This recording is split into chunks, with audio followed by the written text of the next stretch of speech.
Georgia Backroads delves deeply into American history.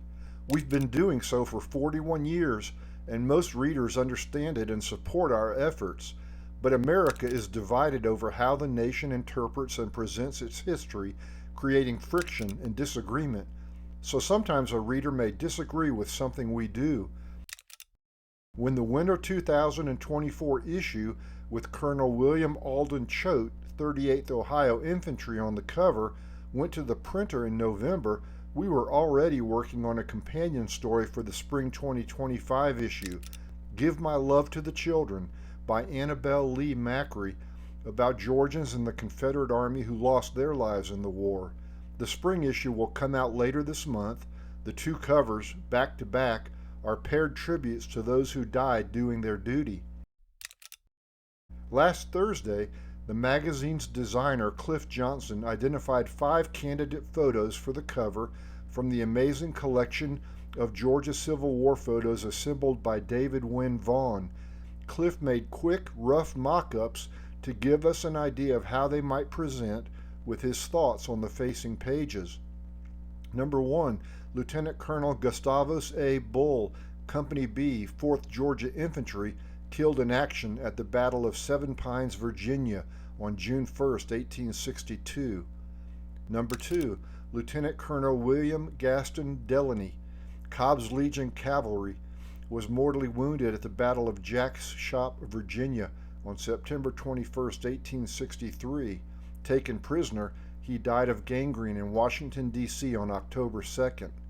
Number 3, Sergeant James G. Burton, Company D, the Burke Sharpshooters, 2nd Georgia Infantry, killed in action at Gettysburg, July 2, 1863. Number 4, Private James House, 13th Georgia Cavalry Battalion, killed in action in western Tennessee. Number 5, 2nd Lieutenant George Washington Wood, 60th Georgia Infantry, killed in action at Gettysburg. We selected Sergeant Burton's photo because he had the look of a young man willing to do his duty, who went off to war and hoped to come home but didn't. A few readers may object to a Confederate soldier on the cover, just as a few objected to a Union officer on the winter 2024 cover. One wrote, "Putting a damn Yankee invader on the front of Georgia Backroads is an insult. I will never re-up. The writer is a damn New York Yankee, and this article should never have been in a Georgia magazine." But we think it appropriate to recognize those who did their duty, especially when they perished doing so. Most readers seem to agree, judging from the feedback they've given. Our country is increasingly polarized, affecting everything from politics to education to medicine to religion to science to business. It certainly affects the media. That's why we have Fox News on one side and CNN and other networks on the other. No network could survive in the middle, where they'd give offense to both sides, losing more viewers. That's true for magazines too. Nearly every publication in America plays to one side or the other to keep its half of readers happy. When a Georgia publication honors Union soldiers, it may upset readers strongly partisan to the South. If it honors Confederate soldiers, it may upset those who are contemptuous of the South. If it does both, it may upset both sides. So most magazines cater to one side or the other, not both. We do both. History involves all kinds of stories covering a multitude of angles and viewpoints. It's tempting to avoid the tough topics, but that's not history.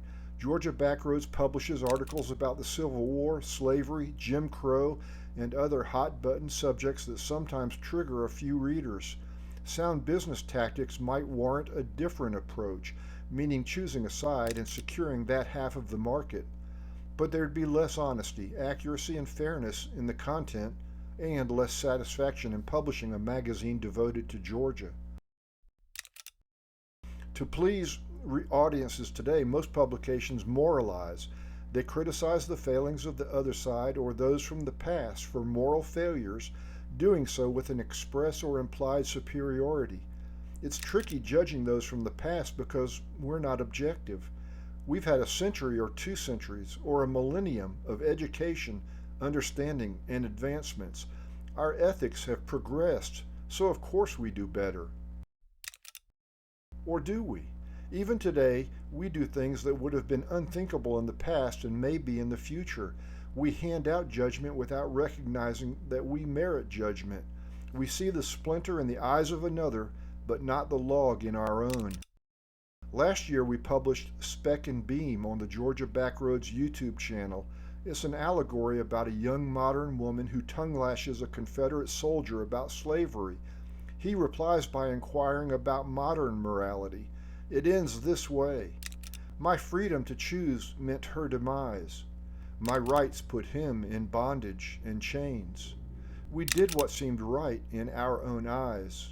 Each generation has its Abels and Cains. I didn't understand the hurt I had done. Young miss, you weren't the only one. Indeed, it seems that each generation can convince itself of the rightness of an act that future generations will deplore. If we know our history, perhaps we can learn from it. There's a place in America today for a publication that covers the breadth of our history. That's why Georgia Backroads paid tribute to those who died serving their country, whether it was the United States or the Confederate States. Recognizing that we are all Americans, mostly trying to do what we think is right and sometimes getting it wrong, is balanced and worthwhile. Thank you for watching this Georgia Backroads program.